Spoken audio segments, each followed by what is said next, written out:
მომხმარებლისათვის სურსათის შესახებ ინფორმაციის მიწოდებასთან დაკავშირებით საქართველოში სპეციალური წესები მოქმედებს.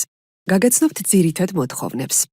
ნებისმიერ სურსათს, რომელიც სავაჭრო ან კვების ობიექტში საბოლოო მომხმარებელს მიეწოდება, შესაბამისი ინფორმაცია უნდა ახლდეს. ეს ინფორმაცია შეიძლება მიწოდებული იყოს ეტიკეტის, სხვა წერილობითი ინფორმაციის, ზეპირი ან ვიზუალური საშუალებით. ინფორმაცია უნდა იყოს ქართულ ენაზე. ის უნდა იყოს ზუსტი, კაფიოდ გამოხატული, ადვილად გასაგები და შეცდომაში არ უნდა შეჰყავდეს მომხმარებელი.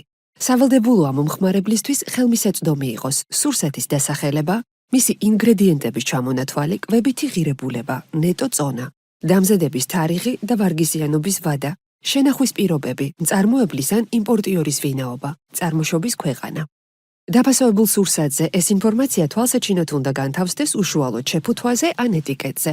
დაუფასოებელი სურსათის შემთხვევაში კი ინფორმაცია მომხმარებელს სხვაგვარად შეიძლება მიეწოდოს.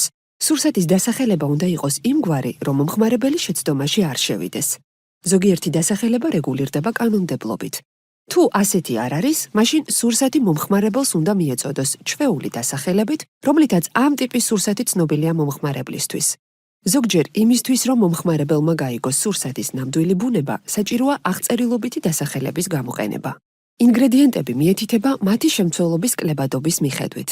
აუცილებლად ხაზგასმული უნდა იყოს ალერგიის გამომწვევი ინგრედიენტები. თუ პროდუქტი შეიცავს გენმოდიფიცირებულ კომპონენტებს, ეს ცალკე უნდა იყოს მითითებული.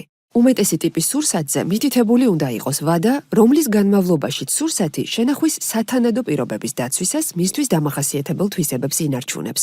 ხოლო მალფუჭებად სურსათზე გამოყენების ვადა, რომლის გასვლის შემდეგ სურსათი უვნებელი აღარ არის და მისი მოხმარება არ შეიძლება. აკრძალულია ისეთი სურსათის გაყიდვა, რომლის ვარგისიანობისა და გამოყენების ვადა გასულია. ეტიკეტზე ასევე მითითებული უნდა იყოს სურსათის შენახვისა და გამოყენების პირობები. არ დაიზაროთ ეტიკეტის წაკითხვა. პროდუქტის შეძენამდე მის შესახებ ინფორმაციას სრულად გაეცანით.